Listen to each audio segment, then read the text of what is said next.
Oi, minha gente! Hoje nós vamos falar sobre os mitos do emagrecimento. Existem diversas coisas que você acredita que são fundamentais para perder peso, mas que na verdade pode ser justamente elas que estão prejudicando o seu processo. Antes da gente começar, já deixa um curtir aqui embaixo para você apoiar e incentivar esse canal. Se você ainda não se inscreveu, aproveita para se inscrever clicando aqui embaixo, porque você vai ficar sempre recebendo as atualizações, os novos vídeos que chegam. No final desse vídeo, comenta aqui embaixo o que você achou, o quanto que te ajudou ou não, e lembra também de compartilhar com outras pessoas que podem se beneficiar dessas informações. Então vamos começar. O primeiro mito de todos é que o emagrecimento rápido é o melhor emagrecimento. E na verdade, gente, não.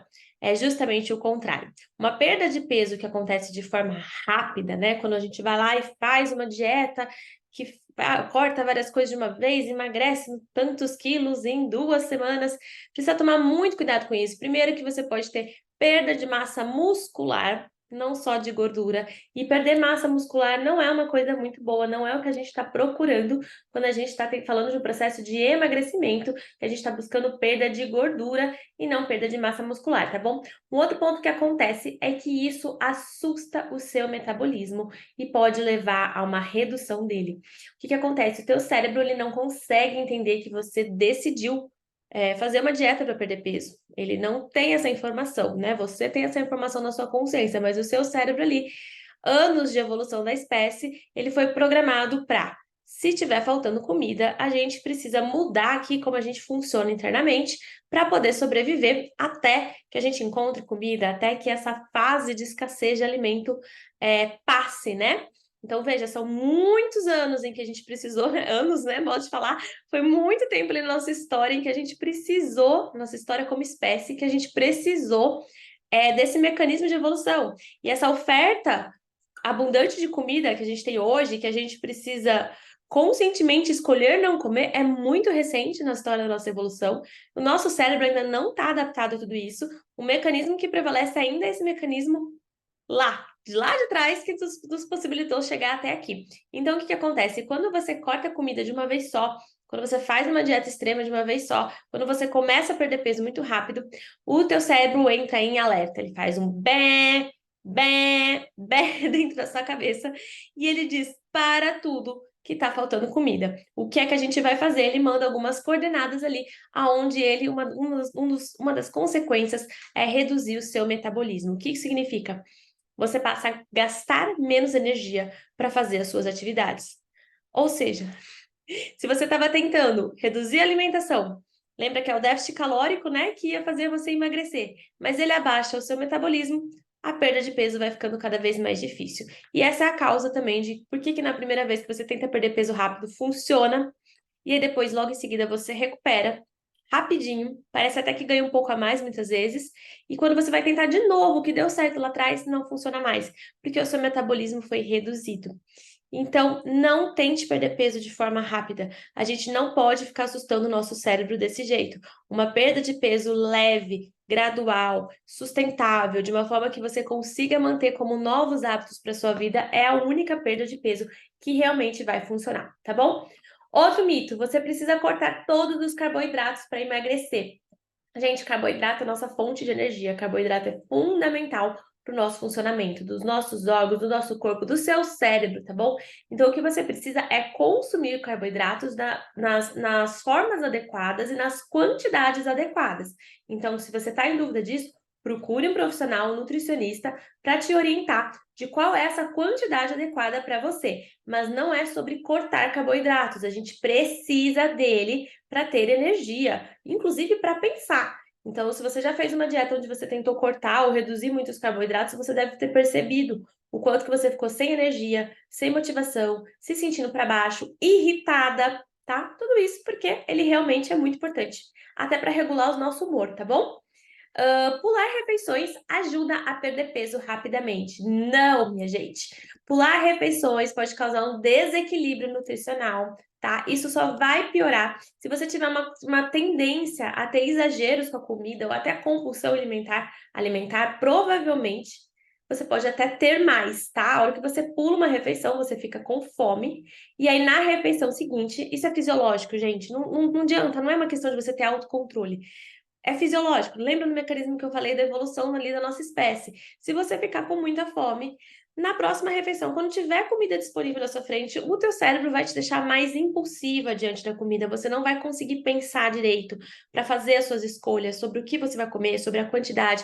Você tende a ter um comportamento mais impulsivo, de comer mais rápido, de comer sem pensar, de comer sem muito critério, principalmente de buscar alimentos altamente calóricos, porque pro seu cérebro faltou comida. E agora que tem, a gente precisa comer, a gente precisa estocar, a gente precisa armazenar, porque vai que vem uma outra onda aí de falta de comida de novo. Então, pular refeições não é um caminho saudável para uma perda de peso e nem é necessário, gente. Não precisa de nada disso, tá bom? Outro mito muito comum: alimentos diet light, gente, cuidado, tá? A rotulagem que tem na frente do alimento não necessariamente é o que é realmente o alimento. Então, você precisa saber ler os rótulos se você quer escolher alimentos ali ultraprocessados, por exemplo, um requeijão, algum salgado de pacote. Precisa tomar muito cuidado com isso, porque geralmente a gente lê só o rótulo da frente, mas quando você vai ler os ingredientes atrás, você descobre que tem muitas outras coisas, tá? Muitos aditivos, muitos substitutos que na verdade não são nada saudáveis. Muitas vezes pode ter até mais calorias do que a versão normal, tá? Muitas vezes isso acontece, começa a comparar que você vai perceber. Não é que os produtos estão enganando, é que eles estão focando em um aspecto do produto. E todos os outros aspectos desse produto que não são tão bons, não estão focados ali no rótulo da frente. Então, só quando você for ler os ingredientes atrás, é que você vai perceber. Mas quem é que para ler?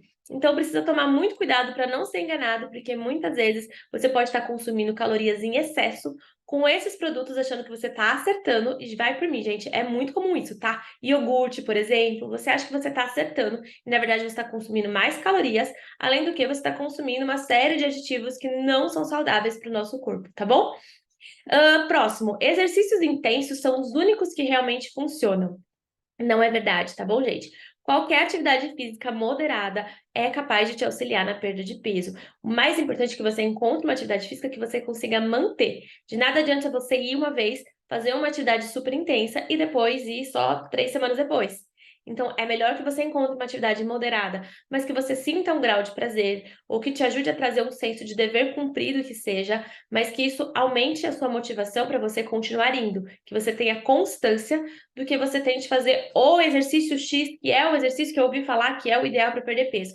Não tá fazendo nada? Começa por algo e depois você vai cada vez mais pegando o gosto e fica até mais fácil trocar de modalidade se for necessário, se você tiver alguma orientação para isso, mas comece por aquilo que for possível no momento, tá bom? Um mito muito legal que eu gosto muito de conversar, que na verdade, assim, esse é um dos que mais me incomoda. Emagrecimento é uma questão de força de vontade. Ai, gente, a motivação ela faz parte do processo de emagrecimento, ela tá dentro, mas ela é um aspecto de muitas coisas, né? A obesidade, ela é uma doença multifatorial, tá? Então, o que que significa? Existem múltiplas causas associadas à obesidade. Existem fatores genéticos, existem fatores do nosso ambiente, né, que favorecem ou que não favorecem a gente a ficar com sobrepeso, com obesidade. Existem fatores da nossa história de vida, existem fatores emocionais, do nosso comportamento, da nossa mente, né? De como a gente lida com a comida, da nossa história de vida, porque a gente aprendeu sobre lidar com as emoções com a comida, hábitos que a gente aprendeu na nossa família, ela é multifatorial. A motivação é uma parte importante de ser trabalhada, mas não é a motivação que vai englobar tudo. Portanto, se você está com dificuldade de emagrecer, não é necessariamente por falta de força de vontade. Pode até ser que você tenha uma dificuldade com a motivação, mas volto a dizer, a motivação é um pedacinho de muitas coisas, tá? É um comportamento, são vários comportamentos complexos que precisam ser trabalhados ali na tua cabeça, as suas emoções, para que a gente consiga fazer um processo de emagrecimento que seja sustentável e duradouro ao longo prazo. A motivação faz parte, mas é uma parte bem pequena perto de muitas outras coisas que precisa, tá bom? E por último, mas não menos importante, você precisa eliminar completamente os alimentos que você gosta para emagrecer. Essa daí eu sempre escuto porque vem aquela frase do tipo: se eu tiver em casa, não adianta. Eu me descontrolo, eu não posso ter. Vamos lá, a gente precisa ter muito cuidado. Eu até coloquei um vídeo recentemente aqui, procura aqui no YouTube, sobre isso, de ter alimentos ou não ter em casa, os nossos favoritos, como que a gente lida. Mas resumindo, você vai precisar sim aprender a lidar com seus alimentos favoritos para não ter descontrole. Pode ser que no começo seja importante, sim, você não ter eles tão de fácil acesso. Eu geralmente recomendo essa prática, que você não tenha de fácil acesso em casa, e sim que quando você tiver com uma vontade verdadeira, genuína, e aí eu ensino você a saber se é uma vontade verdadeira, genuína, ou se é um comer emocional, que é o que geralmente é, tá? Mas se for uma vontade verdadeira ou genuína, a gente pode programar um dia para ir buscar, para ir comprar, para pedir, com calma, com tranquilidade. Mas se a gente tem em casa, a chance de você ter um exagero, principalmente por questões emocionais, é muito grande. Então, enquanto você está aprendendo, eu geralmente oriento, tá? Lógico que depende de cada caso, a realmente não ter em casa.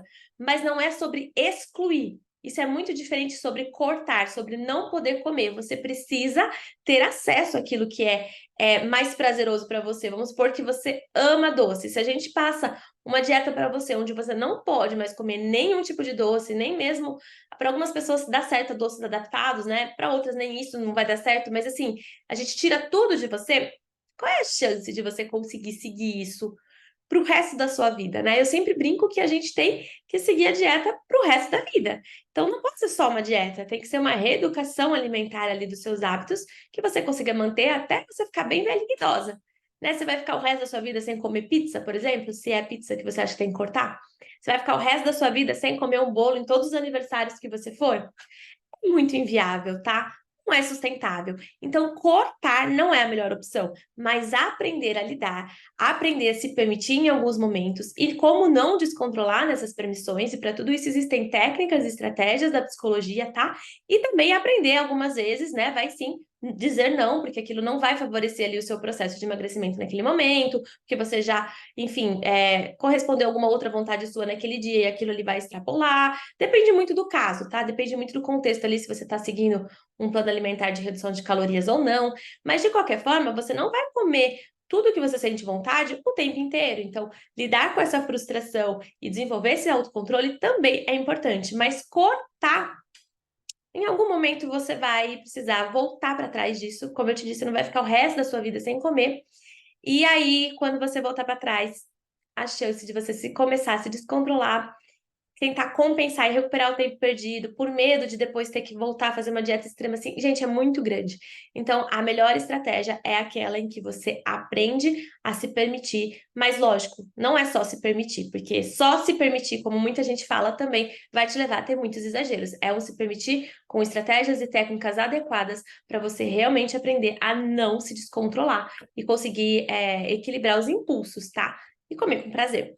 Gente, é isso. Tem alguma outra dúvida que você tem? Tem algum outro mito alimentar que você quer que eu te explique? Deixa aqui embaixo algum que você tem dúvida ou algum que você descobriu recentemente que também não é bem por aí. É muito importante a gente desmistificar essas ideias falsas, porque elas prejudicam você se engajar ali nos comportamentos e nas mudanças que precisa para conseguir emagrecer.